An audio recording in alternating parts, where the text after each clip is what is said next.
Good morning. The other day we were talking about trusting God with the impossibilities of our life and laying those before the divine because they're too big for us. And I was thinking a lot about the prayers that people ask me to say for themselves and for their families. I have a friend whose only daughter has had a relapse of a terrible cancer. She'd been cancer-free for a year, and now she's battling this disease again. I have a friend whose mother died late last year, and she couldn't be in Vegas with her mother when her mother passed. I have a friend who buried a brother because of COVID, and his whole family now suffering.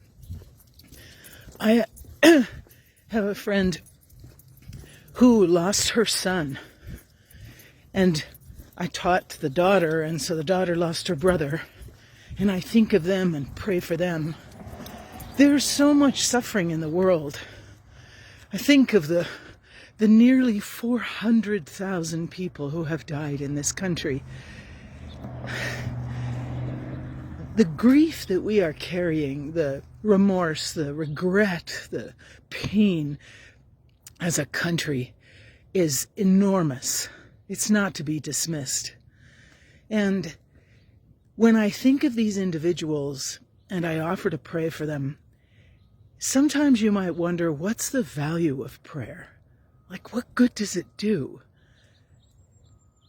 First of all, there's a mindfulness where I'm remembering the people that are important to me, the people that I share the world with, and their needs. I'm certainly not praying to the divine because God has forgotten these people. So I'm not saying, hey, God, pay attention here. This one needs care. If my heart's moved by need, can you imagine the heart of God? God certainly doesn't need reminding from me that these people need prayers and support.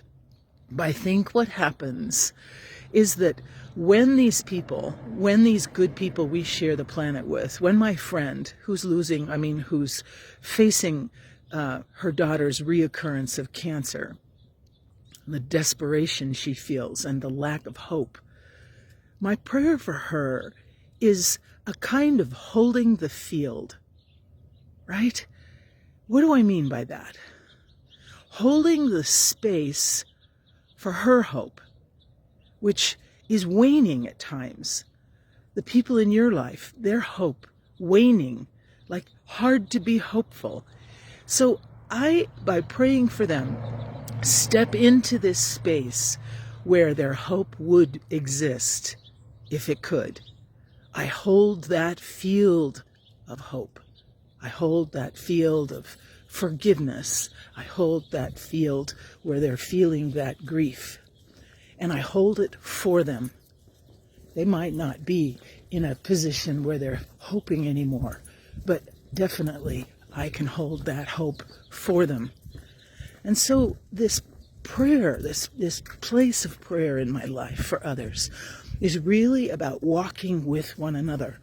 I don't take away the fear and the burden or the pain, but I know that in my offering to pray for them, there is a comfort and a consolation that they are not alone.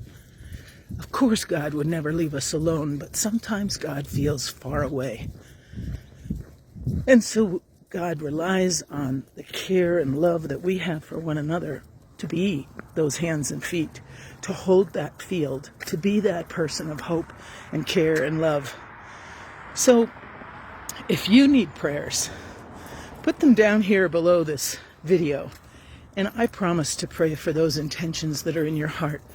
You don't have to put them down. I'm praying for you anyway. I'm praying for all the people who are suffering in this world during this very, very difficult time. But just know that God doesn't need reminding. God's on it. God's present.